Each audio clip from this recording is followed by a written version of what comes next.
And if I told you that your most difficult life, the one that made you ask, why me, might have been a choice you made? Not a choice made here, now, but a courageous decision made long before your birth.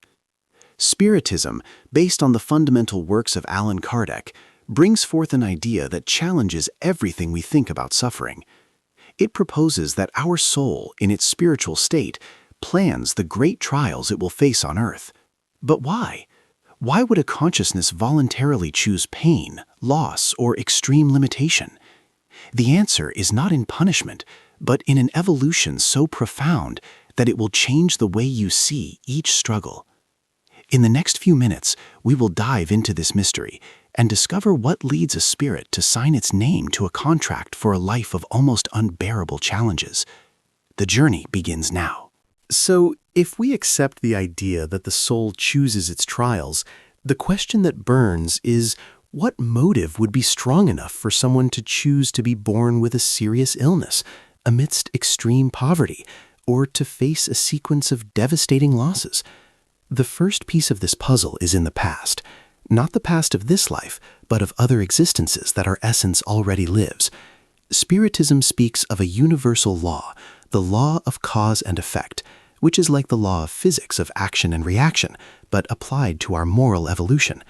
Everything we do, think, and cause in others generates a kind of record, and one day the bill arrives.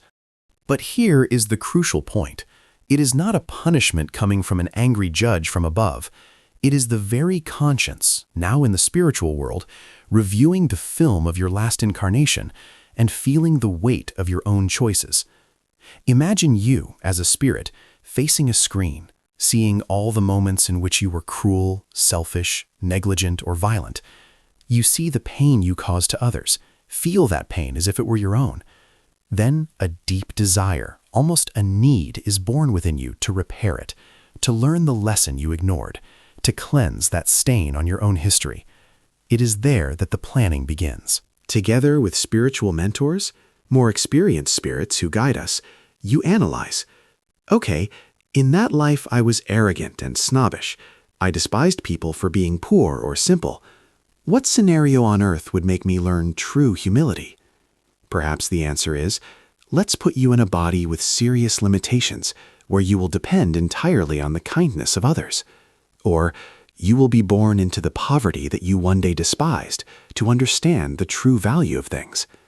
The difficult life, then, ceases to be a cruel accident. It becomes a project of reparation.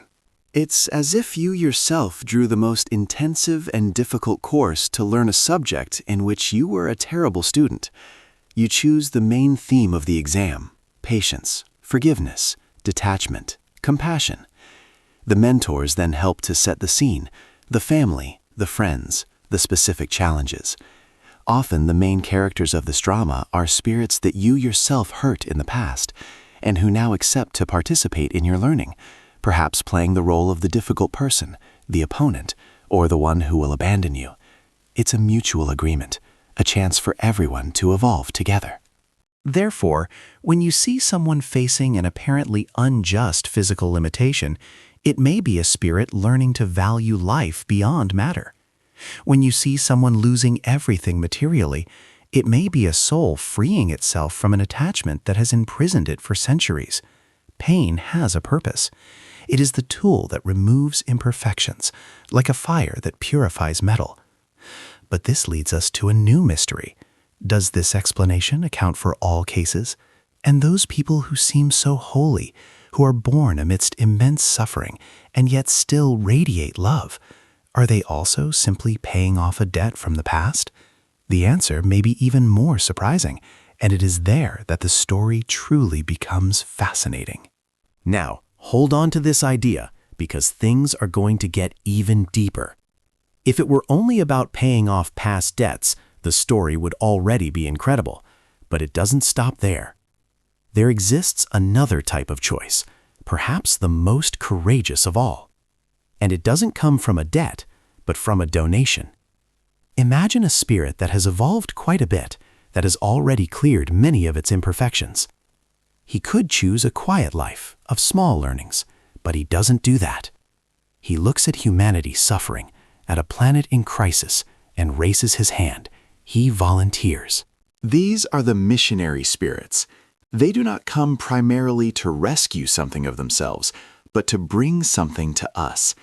It is like a doctor who, instead of staying in a quiet town, offers to go to the front lines of an epidemic. The mission is heavy, often brutal, but the purpose is one: to serve as a beacon. Think of those people who are born with disabilities in hostile environments, and with a smile and unwavering serenity, transform the hearts of all those around them. Reflect on those who embody an extreme poverty and become pillars of hope, organizing the community, teaching the true meaning of unity. The psychographed books by Chico Xavier, such as Between Earth and Heaven by the spirit André Louise, are full of accounts about these missionary agreements. The spiritual mentors present scenarios of great difficulty and ask, who has the courage to incarnate there, to plant the seed of love where there is only hatred? Who accepts having a short and painful life to teach about dignity until the last breath? And spirits of high stature offer themselves. They accept fragile bodies, dysfunctional families, war scenarios, everything to fulfill a greater plan. That person you know who seems to carry an inhuman burden with an inexplicable grace may be one of those souls. She is not paying, she is giving. Every tear that she sheds has the power to wash not only something of her, but to inspire transformation in hundreds around her. Her pain is a tool for collective healing. Doesn't that completely change the perspective? It ceases to be just a karmic justice and becomes an act of spiritual heroism. But this brings up an immense and delicate doubt: how to distinguish who is on a mission from who is in rescue. And thinking about it well, does this not nullify our free will? If everything is predetermined beforehand, where does our true freedom during life lie? Are we merely actors following a pre-written script? The answer to this question is the key that unites all this story and reveals the most beautiful and intelligent mechanism of this entire process. So, we arrive at the question that ties everything together. If life is planned, where is our freedom? The truth is that free will is sacred, and it operates in two crucial stages. The first is on the spiritual plane, at the moment of choice. Mentors, as explained in the works of Allan Kardec, do not impose anything. They show, with clarity, the consequences of our past actions and present options for reparation. It is up to the spirit to analyze, debate, and in the end, accept the set of trials that it feels is capable and necessary to face. No one is forced to be reborn. Acceptance arises from understanding and the intimate desire to evolve. The second stage happens here, on Earth, every second. The script establishes the general setting, the main characters, and the key challenges. But how will you react to each of them? That is entirely yours. The test was arranged, but your attitude towards it was not. You can face a disease with indignation or with serenity. You can face poverty with despair or with ingenuity.